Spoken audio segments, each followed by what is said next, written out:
In this session, we shall discuss some more aspects of first unit of corporate accounting, namely right issue, underwriting of shares and buyback of shares.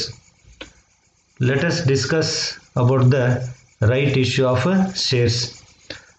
A right issue is an invitation to existing shareholders to purchase additional new shares in the company at a price less than the market price within a specified period. It is a process of issuing shares to the existing shareholders at a discounted price. It is called as right issue because it is the right of the existing shareholders to get the new shares when the company proceeds to issue new shares. That is why it is called as the right issue. ವಿದ್ಯಾರ್ಥಿನಿಯರೇ, ಈ ಸೆಷನ್ನಲ್ಲಿ first ಯೂನಿಟ್ನಲ್ಲಿ ಇನ್ನೂ ಕೆಲವೊಂದು ಅಂಶಗಳು ಅಂದರೆ right issue, under writing of shares ಮತ್ತು buyback of shares ಅವುಗಳನ್ನು ನೋಡೋಣ. ಮೊದಲನೇದಾಗಿ right issue ಅಂಥೇಳಿ. ರೈಟ್ ಇಶ್ಯೂ ಅಂತಂದರೆ ಈಗ ಹಾಲಿ ಇರ್ತಕ್ಕಂಥ ಷೇರುದಾರರಿಗೆ ಹೊಸ ಷೇರುಗಳನ್ನು, ಎಡಿಷ್ನಲ್ ಶೇರ್ಸ್ಗಳನ್ನು ಖರೀದಿ ಮಾಡಲಿಕ್ಕೆ ಆಮಂತ್ರಣವನ್ನು ನೀಡ್ತಕ್ಕಂಥದ್ದು. ಈ ಹೊಸ ಷೇರುಗಳನ್ನು ಹಾಲಿ ಷೇರುದಾರರಿಗೆ ಮಾರ್ಕೆಟ್ ಪ್ರೈಸ್ಗಿಂತ ಕಡಿಮೆ ಬೆಲೆಗೆ ಇಶ್ಯೂ ಮಾಡ್ತಾರೆ ಮತ್ತು ಸ್ಪೆಸಿಫಿಕ್ ಪೀರಿಯಡ್ನಲ್ಲಿ ಅದನ್ನು ಅವರು ಖರೀದಿ ಮಾಡಬೇಕು. ಸೊ ಅಂದರೆ ಇದು ಹೊಸ ಶೇರ್ ಹೋಲ್ಡರ್ಸಿಗೆ ಡಿಸ್ಕೌಂಟೆಡ್ ಪ್ರೈಸ್ನಲ್ಲಿ ಇಶ್ಯೂ ಮಾಡ್ತಕ್ಕಂಥದ್ದು.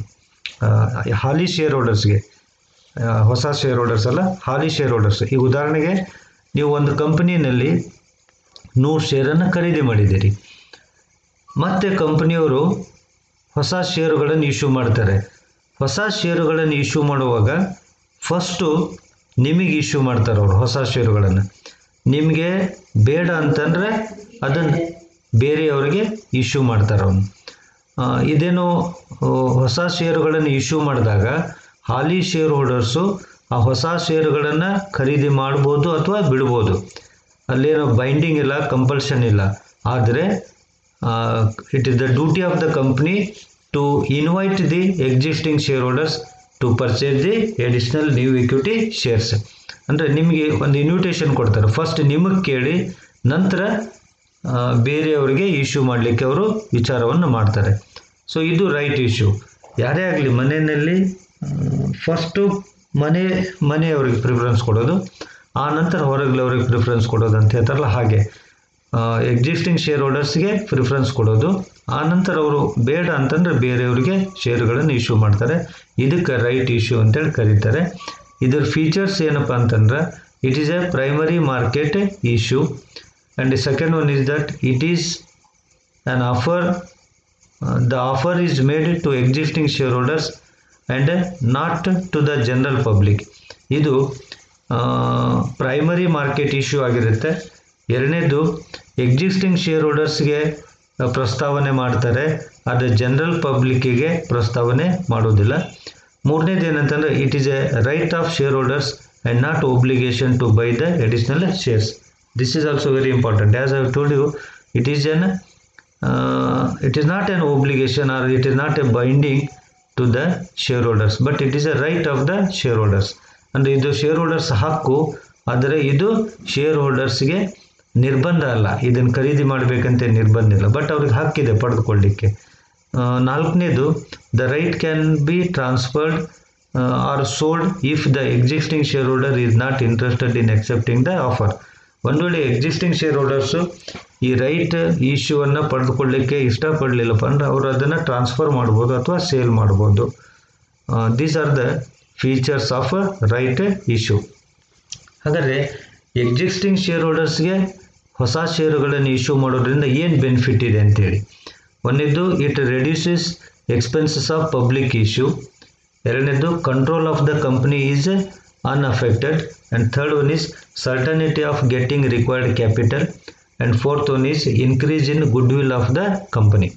ಅಂದರೆ ಇದರಿಂದ ಆಗ್ತಕ್ಕಂಥ ಎಕ್ಸಿಸ್ಟಿಂಗ್ ಶೇರ್ ಹೋಲ್ಡರ್ಸ್ಗೆ ಹೊಸ ಷೇರುಗಳನ್ನು ವಿತರಣೆ ಮಾಡ್ತಕ್ಕಂಥದ್ದು ಅಥವಾ ನೀಡ್ತಕ್ಕಂಥದ್ದು ಇದರಿಂದ ಏನು ಲಾಭ ಇದೆ ಅಂತಂದರೆ ಸಾರ್ವಜನಿಕರಿಗೆ ಇಶ್ಯೂ ಮಾಡ್ತಕ್ಕಂಥ ಎಕ್ಸ್ಪೆನ್ಸಸ್ ಕಡಿಮೆ ಆಗ್ತಾವೆ. ಈಗ ಎಕ್ಸಿಸ್ಟಿಂಗ್ ಶೇರ್ ಹೋಲ್ಡರ್ಸಿಗೆ ಇಶ್ಯೂ ಅವ್ರಿಗೆ ಇಶ್ಯೂ ಮಾಡಲಿಲ್ಲಪ್ಪ ಅಂದರೆ ಸಾರ್ವಜನಿಕರಿಗೆ ಕೇಳಬೇಕು. ಸಾರ್ವಜನಿಕರಿಗೆ ಕೇಳಲಿಕ್ಕೆ ಮತ್ತೆ ಅಡ್ವರ್ಟೈಸ್ಮೆಂಟ್ ಮಾಡಬೇಕು, ಮತ್ತು ಅದೆಲ್ಲ ಇಶ್ಯೂ ಪ್ರೊಸೀಜರ್ ಇದೆ, ಅವೆಲ್ಲನೂ ಫಾಲೋ ಮಾಡಬೇಕು. ಹಾಗಾಗಿಬಿಟ್ಟು ಅದು ಎಕ್ಸ್ಪೆನ್ಸಸ್ ಆಗ್ತದೆ. ಅದರಿಂದ ಇಲ್ಲಿ ಪಬ್ಲಿಕ್ಕಿಗಂತೂ ಇಶ್ಯೂ ಮಾಡೋದಿಲ್ಲ, ಎಕ್ಸಿಸ್ಟಿಂಗ್ ಶೇರ್ ಹೋಲ್ಡರ್ಸ್ಗೆ ಇದು ಮಾಡ್ತಾರೆ.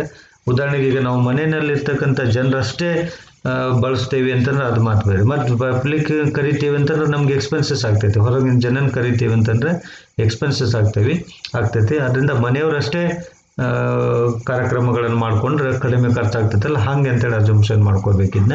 ಎರಡನೇದು control of the companies unaffected, ಅಂದರೆ ಕಂಪನಿಯ ನಿಯಂತ್ರಣ ಏನಿದೆಯಲ್ಲ, ಅಂದರೆ ಓನರ್ಶಿಪ್ ಏನಿಲ್ಲ ಅದು ಅನ್ಅಫೆಕ್ಟೆಡ್ ಆಗುತ್ತೆ. ಅಂದರೆ ಈಗಿರ್ತಕ್ಕಂಥವ್ರೇ ಮಾಲೀಕರಾಗಿರ್ತಾರೆ, ಹೊಸದಾಗಿ ಬೇರೆಯವರು ಪಬ್ಲಿಕ್ ಯಾರು ಎಂಟರ್ ಆಗೋದಿಲ್ಲ.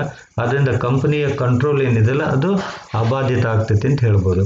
ಮೂರನೇದೇನೆಂದರೆ certainty of getting required capital, ಅಂದರೆ ಪಬ್ಲಿಕ್ಕಿಗೆ ನಾವು ಇಶ್ಯೂ ಮಾಡಿದ್ವಿ ಅಂದರೆ ಅವರು ಎಕ್ಸೆಪ್ಟ್ ಮಾಡ್ತಾರೋ ಇಲ್ಲ ಅಂತ ಹೇಳಕ್ಕೆ ಬರೋದಿಲ್ಲ. ಆದರೆ ಇಲ್ಲಿ ಎಕ್ಸಿಸ್ಟಿಂಗ್ ಶೇರ್ ಹೋಲ್ಡರ್ಸ್ ಆಗಿರೋದ್ರಿಂದ ಆ ಕಂಪನಿ ಬಗ್ಗೆ ಗೊತ್ತಿರುತ್ತೆ, ಸಾಮಾನ್ಯವಾಗಿ ಅವರು ರೈಟ್ ಇಶ್ಯೂವನ್ನು ಖರೀದಿ ಮಾಡ್ತಾರೆ. ಆದ್ದರಿಂದ ಕ್ಯಾಪಿಟಲನ್ನು ಪಡೆದುಕೊಳ್ಳಿಕ್ಕೆ ಯಾವುದೇ ಅನುಮಾನ ಇರೋದಿಲ್ಲ ಅಂತೇಳಿ, ನಿಶ್ಚಿತತೆ ಇರುತ್ತಂತೆ. And then increase in goodwill of the company, ಹಾಗಾದರೆ ರೈಟ್ ಇಶ್ಯೂ ಮಾಡೋದ್ರಿಂದ ಕಂಪನಿಯ ಪ್ರಸಿದ್ಧಿ ಹೆಚ್ಚಿಗೆ ಆಗುತ್ತೆ ಅಂತೇಳಿ ಹೇಳ್ಬೋದು. So these are the benefits of the right issue. ಹಾಗಾದರೆ ರೈಟ್ ಇಶ್ಯೂ ಮಾಡೋದ್ರಿಂದ ನಾನು ಹೇಳಿದ್ದೇನೆ ಆಗಲಿಗೆ ಡಿಸ್ಕೌಂಟೆಡ್ ಪ್ರೈಸಿಗೆ ಇದನ್ನು ಇಶ್ಯೂ ಮಾಡ್ತಾರೆ ಅಂತೇಳಿ. ಹಾಗಾದ್ರೆ ರೈಟ್ ಇಶ್ಯೂ ಮಾಡೋದ್ರ ವ್ಯಾಲ್ಯೂ ಎಷ್ಟಿದೆ ಅಂತೇಳಿ, ಅದರಿಂದ ಬೆನಿಫಿಟ್ ಎಷ್ಟಾಗ್ತದೆ ಅನ್ನೋದು ಕ್ಯಾಲ್ಕುಲೇಷನ್ ಮಾಡಲಿಕ್ಕೆ ಫಾರ್ಮುಲಾ ಇದ್ದಾವೆ. Right issue is equal to value of right issue is equal to market price of shares minus average price, market price minus average price. ಹಾಗಾದರೆ ಇಲ್ಲೇ ಮಾರ್ಕೆಟ್ ಪ್ರೈಸ್ ಅಂತೂ ಕೊಟ್ಟಿರ್ತಾರೆ, ಬಟ್ ಎವರೇಜ್ ಪ್ರೈಸ್ ಕೊಟ್ಟಿರೋದಿಲ್ಲ. ಅದರಿಂದ ಮತ್ತೆ ನಾವು average ಪ್ರೈಸನ್ನು ಕಂಡು ಹಿಡ್ಕೊಳ್ಬೇಕು. ಎವರೇಜ್ ಪ್ರೈಸ್ ಅಂತಂದರೆ value of shares divided by number of shares. Value of ಶೇರ್ಸನ್ನು ನಂಬರ್ ಆಫ್ ಶೇರ್ಸಿಂದ ಡಿವೈಡ್ ಮಾಡಿದರೆ ಎವರೇಜ್ ಪ್ರೈಸ್ ಬರುತ್ತೆ. ನೆಕ್ಸ್ಟ್ ಮತ್ತೆ ಅಗೇನ್ ಪ್ರಶ್ನೆ ಬರುತ್ತೆ ಇಲ್ಲಿ, ವ್ಯಾಲ್ಯೂ ಆಫ್ ಶೇರ್ಸ್ ಅಂದರೆ ಏನು ಅಂತೇಳಿ. ವ್ಯಾಲ್ಯೂ ಆಫ್ ಶೇರ್ಸ್ ಅಂದರೆ market value plus issue price per share, ಅವೆರಡನ್ನೂ ಆ್ಯಡ್ ಮಾಡಿದರೆ ನಮಗೆ ವ್ಯಾಲ್ಯೂ ಆಫ್ ಶೇರ್ಸ್ ಬರುತ್ತೆ. ಹಾಗಾದರೆ ನಾವು ವ್ಯಾಲ್ಯೂ ಆಫ್ ರೈಟ್ ಕಂಡುಹಿಡಿಬೇಕಂತಂದರೆ ಫಸ್ಟು ವ್ಯಾಲ್ಯೂ ಆಫ್ ಶೇರ್ಸ್ ಕಂಡುಹಿಡ್ಕೊಳ್ಬೇಕು, ಆನಂತರ ಎವರೇಜ್ ಪ್ರೈಸ್ ಕಂಡುಹಿಡ್ಕೊಳ್ಬೇಕು, ನಂತರ ಮಾರ್ಕೆಟ್ ಪ್ರೈಸ್ನಲ್ಲಿ ಎವರೇಜ್ ಪ್ರೈಸನ್ನು ಮೈನಸ್ ಮಾಡಿದರೆ ನಮಗೆ ವ್ಯಾಲ್ಯೂ ಆಫ್ ರೈಟ್ ಬರುತ್ತೆ. ಈ ಒಂದು ಪ್ರಾಬ್ಲಮ್ ಇಲ್ಲಿದೆ. A company offers to the existing 5 equity shareholders the right to buy 1 equity shares of rupees 100 each at a 20% premium for every equity shares of rupees 100 of the market price of rupees 180 per share. ಅಂದರೆ ಹಾಲಿ 5 equity ಶೇರನ್ನು ಯಾರು ಹೊಂದಿದಾರೋ ಅವರಿಗೆ ಒಂದು equity share ಎಷ್ಟು ರೂಪಾಯಿದು? 100 ರೂಪಾಯಿ. ಎಷ್ಟು ರೂಪಾಯಿ premium? 20% premium. 20% premium, 100 ರೂಪಾಯಿಯ ಮುಖಬೆಲೆಯ 20% ಪ್ರೀಮಿಯಮ್ನ ಹಾಗೆ ಒಂದು ಇಕ್ವಿಟಿ ಶೇರ್ಗೆ ಹಾಲಿ 5 ಇಕ್ವಿಟಿ ಶೇರ್ ಹೋಲ್ಡರ್ಸ್ಗೆ ಒಂದು ಹೊಸ ಇಕ್ವಿಟಿ ಶೇರ್ಸನ್ನು ಇಶ್ಯೂ ಮಾಡ್ತಾರೆ. ಆ ಇಕ್ವಿಟಿ ಶೇರಿನ ಮಾರ್ಕೆಟ್ ಪ್ರೈಸ್ ಎಷ್ಟಿದೆ ಅಂತಂದರೆ 180 ರೂಪಾಯಿ ಇದೆ. ಸೊ ಮಾರ್ಕೆಟ್ ಪ್ರೈಸ್ 180 ರೂಪಾಯಿ ಇದೆ, ಇಶ್ಯೂ ಪ್ರೈಸು 100 ಪ್ಲಸ್ 20% ಪ್ರೀಮಿಯಮ್ ಅಂದರೆ 120 ರೂಪೀಸ್ ಇಶ್ಯೂ ಪ್ರೈಸ್ ಆಗುತ್ತೆ. ಹಾಗಾದರೆ ಇಲ್ಲಿ ಫಸ್ಟ್ ನಾವೀಗ ರೈಟ್ ವ್ಯಾಲ್ಯೂವನ್ನು ಕಂಡುಹಿಡ್ಕೊಳ್ಬೇಕಂತಂದರೆ ನಾನು ಆಗಲೇ ಹೇಳಿದ ಹಾಗೆ ವ್ಯಾಲ್ಯೂ ಆಫ್ ಶೇರ್ಸನ್ನು ಕಂಡುಹಿಡ್ಕೊಳ್ಬೇಕು. ವ್ಯಾಲ್ಯೂ ಆಫ್ ಶೇರ್ಸಿಗೆ ಫಾರ್ಮುಲಾ ಏನಿದೆ ಅಂತಂದರೆ ಮಾರ್ಕೆಟ್ ವ್ಯಾಲ್ಯೂ ಕಂಡುಹಿಡ್ಕೊಳ್ಬೇಕು. ಹಾಗಾದರೆ ಇಲ್ಲಿ ಎಷ್ಟು ಶೇರ್ಸ್ಗಳನ್ನು ಹೊಂದಿದ್ದಾರೆ ಅವರು? ಈಗಾಗಲೇ 5 share. 5 share into 180 rupees market price. So MV is equal to 5 into 180 is equal to 900 rupees. ಹಾಗಾದರೆ 5 ಶೇರಿಗೆ 180 ರೂಪಾಯಿದಂತೆ ಮಾರ್ಕೆಟ್ ಪ್ರೈಸ್ ನನಗೆ ಒಟ್ಟು ಅಮೌಂಟ್ ಎಷ್ಟಾಗ್ತೈತೆ? 900 ರೂಪಾಯಿ ಆಗುತ್ತೆ. ಪ್ಲಸ್ ಇದಕ್ಕೇನು ಆ್ಯಡ್ ಮಾಡಬೇಕಂದ್ರೆ ಇಶ್ಯೂ ಪ್ರೈಸ್ ಆ್ಯಡ್ ಮಾಡಬೇಕು. ಹಾಗಾದ್ರೆ ಇಶ್ಯೂ ಪ್ರೈಸ್ ಎಷ್ಟಿದೆ ಒಂದು ಇಕ್ವಿಟಿ ಶೇರ್ಗೆ ₹100 ಪ್ಲಸ್ 20% ಪ್ರೀಮಿಯಂ ಅಂದರೆ ₹120 ಇಶ್ಯೂ ಪ್ರೈಸ್ ಆಗುತ್ತೆ. ₹900 ಮಾರ್ಕೆಟ್ ವ್ಯಾಲ್ಯೂ ಆಗುತ್ತೆ ಆ 5 ಶೇರ್ಸ್ದು. ₹120 ಒಂದು ಶೇರಿಗೆ ಇಶ್ಯೂ ಪ್ರೈಸ್ ಆಗುತ್ತೆ. ಸೊ 900 ಪ್ಲಸ್ 120 ಎರಡು ಕೂಡಿಸಿದ್ರೆ ₹1020 ಬರುತ್ತೆ. ₹1020 ಏನಿದು ವ್ಯಾಲ್ಯೂ ಆಫ್ ಶೇರ್ಸ್ ಆಯಿತು. ಈಗ ನೆಕ್ಸ್ಟ್ ಎವರೇಜ್ ಪ್ರೈಸ್ ಕಂಡುಹಿಡ್ಕೋಬೇಕು ನಾವು. ಎವರೇಜ್ ಪ್ರೈಸಿಗೆ ಫಾರ್ಮುಲಾ ಅಲ್ಲಿ ಮೇಲ್ಗಡೆ ಬರ್ಸಿದ್ದೇನೆ. Value of shares in divided by number of shares ಅಂತೇಳಿ. ಹಾಗಾದ್ರೆ ವ್ಯಾಲ್ಯೂ ಆಫ್ ಶೇರ್ಸ್ ನಾವು ಈಗ ಕಂಡು ಹಿಡ್ಕೊಂಡಿದ್ದೇವೆ ₹1020 divided by number of shares ಅಂದರೆ 6 ಮಾಡ್ಕೋಬೇಕು. Existing 5 shares plus 1 new right issue 1 equity share ಇದೆ. ಸೊ ಅದರಿಂದ 5 plus 1 = 6 shares. 1020 divided by 6 shares ಮಾಡಿದರೆ ₹170 ಬರುತ್ತೆ. ₹170 ಏನಿಲ್ಲ ಇದು ಎವರೇಜ್ ಪ್ರೈಸ್. ಈಗ ನಾವು ವ್ಯಾಲ್ಯೂ ಆಫ್ ರೈಟ್ ಇಶ್ಯೂ ಕಂಡು ಹಿಡ್ಕೊಳ್ಬೇಕು. Formula market price minus average price. Market price ಎಷ್ಟಿದೆ ₹180 ಇದೆ. ಅದರಲ್ಲಿ ಎವರೇಜ್ ಪ್ರೈಸ್ ನಾವು ಈಗಾಗಲೇ ಕಂಡು ಹಿಡ್ಕೊಂಡಿದ್ದೇವೆ. ₹1020 ಡಿವೈಡೆಡ್ ಬೈ 6 ಮಾಡಿದರೆ ಎವರೇಜ್ ಪ್ರೈಸ್ ಬರುತ್ತೆ. So 180 minus 170 = ₹10. ಹಾಗಾದರೆ ಈ ರೈಟ್ ಇಶ್ಯೂ ಪಡೆದುಕೊಳ್ಳೋದ್ರಿಂದ ಷೇರುದಾರರಿಗೆ ಎಷ್ಟು ಲಾಭ ಆಗ್ಬೋದು ಅಂದರೆ ₹10 ಲಾಭ ಆಗ್ತೈತಿ. ಈ ರೀತಿ ವ್ಯಾಲ್ಯೂ ಆಫ್ ರೈಟನ್ನು ಕಂಡು ಹಿಡ್ಕೊಳ್ಬೇಕು. ನಿಮಗೆ 1020 ಹೆಂಗೆ ಬಂದು ಗೊತ್ತಾಯ್ತಲ್ಲ. 180 ಇಂಟು 5 ಮಾಡಿದರೆ ಮಾರ್ಕೆಟ್ ವ್ಯಾಲ್ಯೂ ಆಫ್ 5 ಶೇರ್ಸ್ ಬರುತ್ತೆ. Plus ₹120 issue price. 120 plus 900 = 1020. That is very important. ಅನಂತರ average price, then value of right. ಈ ರೀತಿ ವ್ಯಾಲ್ಯೂ ಆಫ್ ರೈಟನ್ನು ಕಂಡು ಹಿಡ್ಕೊಳ್ಬೇಕು. ನಾವು let us go for under rating of shares. The new companies may face uncertainty in getting subscription for their shares from the public. Hence, they take the help of underwriters with agreement. ಅಂದರೆ ಹೊಸದಾದ ಕಂಪನಿಗಳು ಸಾರ್ವಜನಿಕರಿಂದ ಷೇರುಗಳನ್ನು ಕೊಳ್ಳಲಿಕ್ಕೆ minimum subscription ಅಮೌಂಟನ್ನು ಪಡೆದುಕೊಳ್ಳಿಕ್ಕೂ ಸಹಿತ ಅವರಿಗೆ ಕೆಲವೊಂದು ಸರಿ ಅನುಮಾನ ಇರುತ್ತೆ, ಸಾಧ್ಯ ಆಗ್ತಿರೋದಿಲ್ಲ. ಆದ್ದರಿಂದ ಅವ್ರು ಏನು ಮಾಡ್ತಾರೆ ಅಂದರೆ ಅಂಡರ್ ರೈಟರ್ ಜೊತೆಗೆ ಅಗ್ರಿಮೆಂಟನ್ನು ಮಾಡ್ಕೊತಾರೆ. ಈಗ ಹಳೆ ಕಂಪ್ನಿ ಇದು ಹೊಸ ರೆಪ್ಯೂಟೆಡ್ ಕಂಪ್ನಿ ಇದು ಈಗಾಗಲೇ ಎಕ್ಸಿಸ್ಟಿಂಗ್ ಕಂಪ್ನಿ ಇದ್ದಪ್ಪ ಅಂತಂದರೆ ಆ ಕಂಪ್ನಿ ಷೇರುಗಳನ್ನು ಹೊಸ ಷೇರುಗಳನ್ನು ಇಶ್ಯೂ ಮಾಡಿದರೆ ಅವುಗಳನ್ನು ಸಾರ್ವಜನಿಕರು ಬೇಗನೆ ಖರೀದಿ ಮಾಡ್ತಾರೆ. ಯಾಕಂದರೆ ಆ ಕಂಪ್ನಿ ಬಗ್ಗೆ ಎಲ್ಲ ಗೊತ್ತಿರುತ್ತೆ. ಅದೇ ಹೊಸದಾಗಿ ಪ್ರಾರಂಭವಾದಂಥ ಕಂಪ್ನಿಗಳು ತಮ್ಮ ಷೇರುಗಳನ್ನು ಮಾರುಕಟ್ಟೆಗೆ ಬಿಡುಗಡೆ ಮಾಡಿದರೆ ಆ ಷೇರುಗಳಿಗೆ ಸಾರ್ವಜನಿಕರು ಹೆಚ್ಚಿನದಾಗಿ ಸ್ಪಂದಿಸೋದಿಲ್ಲ ಅಥವಾ ಸಬ್ಸ್ಕ್ರೈಬ್ ಮಾಡೋದಿಲ್ಲ, ಚಂದಾದಾರ ಆಗೋದಿಲ್ಲ. ಈ ಒಂದು ಅನುಮಾನ ಇರೋದ್ರಿಂದ ಹೊಸ ಕಂಪನಿಗಳು ಏನು ಮಾಡ್ತಾರೆ ಅಂದರೆ ಅಂಡರ್ ರೈಟರ್ ಜೊತೆಗೆ ಒಪ್ಪಂದವನ್ನು ಮಾಡ್ಕೊತಾರೆ. ಅದಕ್ಕೆ ಅಂಡರ್ ರೇಟಿಂಗ್ ಆಫ್ ಶೇರ್ಸ್ ಅಂತ ಕರೀತಾರೆ. ಹಾಗಾದರೆ ಇದರ ಅರ್ಥ ಏನು ಅಂತಂದರೆ under rating means it is an agreement between company and under writers wherein underwriters agreed to take up the shares not subscribed by the public for commission. ಅಂದರೆ under writing ಅಂದರೆ ಇದು ಒಪ್ಪಂದ. ಯಾರ್ಯಾರ ನಡುವೆ ಒಪ್ಪಂದ? ಕಂಪನಿ ಮತ್ತು ಅಂಡರ್ ರೈಟರ್ಸ್ ನಡುವೆ ಒಪ್ಪಂದ.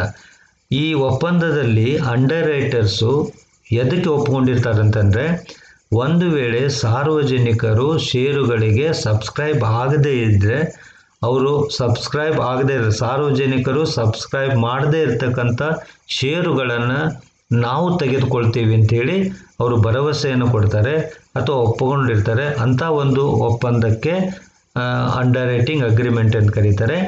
ಹಾಗಾದರೆ ಸಾರ್ವಜನಿಕರು ಕೊಳ್ಳದೇ ಇರತಕ್ಕಂಥ ಸಾರ್ವಜನಿಕರು ಸಬ್ಸ್ಕ್ರೈಬ್ ಆಗದೇ ಇರತಕ್ಕಂಥ ಷೇರುಗಳನ್ನು ಅಂಡರ್ ರೈಟರ್ಸ್ ಏನು ಖರೀದಿ ಮಾಡ್ತೀವಿ ಅಂತ ಹೇಳ್ತಾರಲ್ಲ ಅವರು ಈ ಕಾರ್ಯಕ್ಕಾಗಿ ಕಮಿಷನನ್ನು ಪಡ್ಕೊತಾರೆ. That is called as the underwriting commission. ಹಾಗಾದರೆ ಆ ಕಮಿಷನ್ ಅವರು ಮಾಡ್ತಕ್ಕಂಥ ಸೇವೆ ಭಾಳ ಉಪಯುಕ್ತವಾಗಿದೆ. ಇಲ್ಲಾಂದ್ರೆ ಅಂಡರ್ ರೈಟರ್ಸ್ ಇರಲಿಲ್ಲ, ಅವ್ರ ಭರವಸೆ ಇರಲಿಲ್ಲಪ್ಪ ಅಂತಂದ್ರೆ ಹೊಸ ಕಂಪನಿಗಳು ಸ್ಥಾಪನೆ ಆಗೋದು ಭಾಳ ಕಷ್ಟ ಆಗುತ್ತೆ. ಅವರು ಷೇರುಗಳನ್ನು ವಿತರಣೆ ಮಾಡ್ತಕ್ಕಂಥ ಸಾರ್ವಜನಿಕರಿಗೆ ನೀಡ್ತಕ್ಕಂಥದ್ದು ಕಷ್ಟ ಆಗುತ್ತೆ. ಯಾಕಂದರೆ ಸಾರ್ವಜನಿಕರು ಅಂಥ ಕಂಪ್ನಿ ಬಗ್ಗೆ ಅಷ್ಟೊಂದು ಒಳ್ಳೆಯ ಅಭಿಪ್ರಾಯ ಇರೋದಿಲ್ಲ, ಗೊತ್ತಿರೋದಿಲ್ಲ. ಈಗ ತಾನೇ ಸ್ಟಾರ್ಟ್ ಆಗಿರುತ್ತೆ, ಅದಿನ್ನೂ ಲಾಭ ಮಾಡುತ್ತೋ ನಷ್ಟ ಮಾಡುತ್ತೋ ಏನಾಗುತ್ತೋ ಅನ್ನೋದು ಗೊತ್ತಿರೋದಿಲ್ಲ. ಹಾಗಾಗಿಬಿಟ್ಟು ಅಂಡರ್ ರೈಟರ್ಸ್ ಜೊತೆಗೆ ಹೊಸ ಕಂಪನಿಗಳು ಒಪ್ಪಂದವನ್ನು ಮಾಡ್ಕೊತಾರೆ.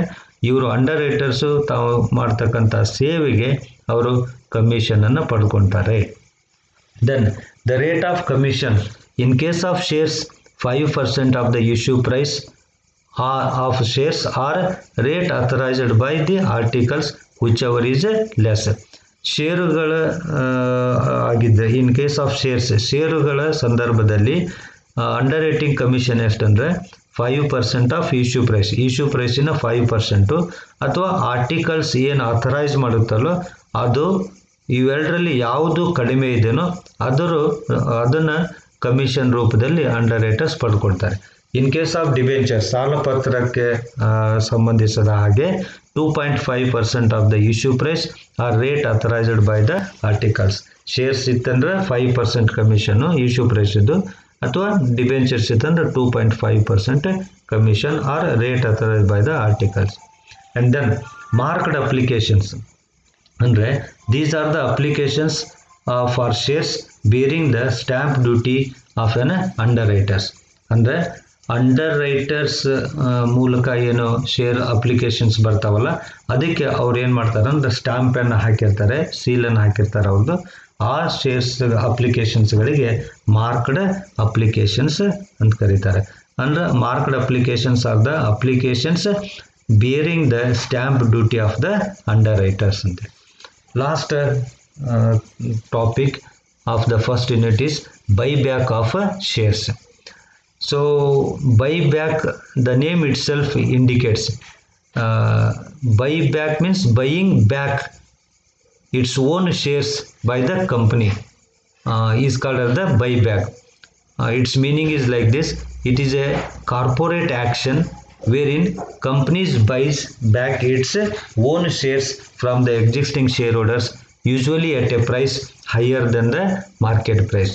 When companies buy back its shares, the number of shares outstanding in the market reduces. ಅಂದರೆ ತನ್ನದೇ ಷೇರುಗಳನ್ನು ಷೇರುದಾರರಿಂದ, ಹಾಲಿ ಷೇರುದಾರರಿಂದ ತನ್ನದೇ ಷೇರುಗಳನ್ನು ಕಂಪನಿಯವರು ಪುನರ್ ಖರೀದಿ ಮಾಡಲಿಕ್ಕೆ, ವಾಪಸ್ ಖರೀದಿ ಮಾಡ್ತಕ್ಕಂಥದ್ದಕ್ಕೆ ಬೈ ಬ್ಯಾಕ್ ಆಫ್ ಶೇರ್ಸ್ ಅಂತ ಕರೀತಾರೆ. ಯೂಶ್ವಲಿ ತನ್ನದೇ ಷೇರುದಾರರಿಂದ ಖರೀದಿ ಮಾಡುವಾಗ ಅದು ಮಾರ್ಕೆಟ್ ಪ್ರೈಸ್ಗಿಂತ ಹೆಚ್ಚಿನ ಬೆಲೆಗೆ ಅವುಗಳನ್ನು ಕೊಂಡುಕೊಳ್ತಾರೆ.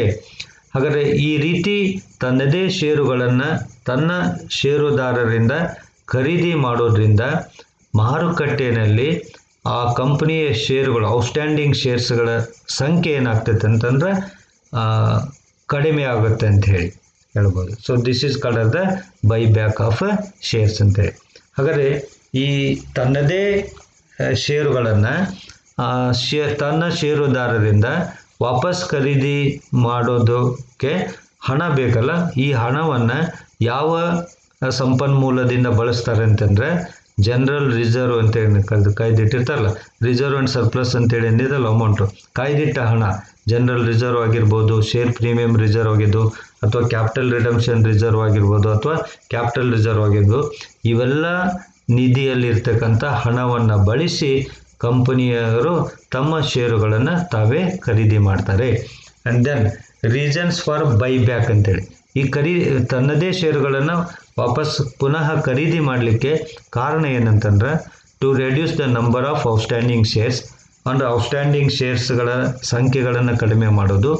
ಎರಡನೇದು to improve earnings per share, ಅಂದರೆ ಪ್ರತಿ ಷೇರುಗಳ ಬೆಲೆಯನ್ನು ಅಥವಾ ಅರ್ನಿಂಗ್ಸ್ಗಳನ್ನು, ಆದಾಯವನ್ನು ಹೆಚ್ಚಿಗೆ ಮಾಡ್ತಕ್ಕಂಥದ್ದು ಅಥವಾ ಸುಧಾರಿಸ್ತಕ್ಕಂಥದ್ದು. And to maintain optimum capital structure, ಬಂಡವಾಳ ರಚನೆ ಏನಿದೆಯಲ್ಲ ಅದನ್ನು ಯೋಗ್ಯ ಬಂಡವಾಳ ರಚನೆಯನ್ನು ಮೇಂಟೈನ್ ಮಾಡುವ ಒಂದು ಉದ್ದೇಶನೂ ಆಗಿದೆ. Last to return surplus cash to the shareholder, ಕಂಪ್ನಿನಲ್ಲಿ ಸರ್ಪ್ಲಸ್ ಕ್ಯಾಶ್ ಇತ್ತಪ್ಪ ಅಂತಂದ್ರೆ ಅದನ್ನು ಷೇರುದಾರರಿಗೆ ವಾಪಸ್ ಮಾಡುವ ಉದ್ದೇಶದಿಂದನೂ ಸಹಿತ ಈ ಬೈ ಬ್ಯಾಕ್ ಮಾಡ್ತಾರೆ ಅಂತೇಳಿ ಹೇಳ್ಬೋದು. ಇವೆಲ್ಲ ಕಾರಣದಿಂದ ಷೇರುಗಳನ್ನು ಬೈ ಬ್ಯಾಕ್ ಮಾಡ್ತಾರೆ ಅಂತ. ಅಂದರೆ ತಮ್ಮ ಕಂಪನಿಯವರು ತಮ್ಮದೇ ಷೇರುಗಳನ್ನು ಖರೀದಿ ಮಾಡೋದಕ್ಕೆ ಷೇರುದಾರರಿಗೆ ವಿತರಣೆ ಮಾಡಿರ್ತಾರೆ, ಷೇರುದಾರರಿಂದ ಮತ್ತೆ ಅವುಗಳನ್ನು ಪುನಃ ಖರೀದಿ ಮಾಡೋದಿದೆಯಲ್ಲ ಇದಕ್ಕೆ ಬೈ ಬ್ಯಾಕ್ ಆಫ್ ಶೇರ್ಸ್ ಅಂತ ಕರೀತಾರೆ. So these are the topics to be studied in the first unit. I think, and then we shall go for, in the next session we shall go for final accounts of company in the vertical form. Thank you.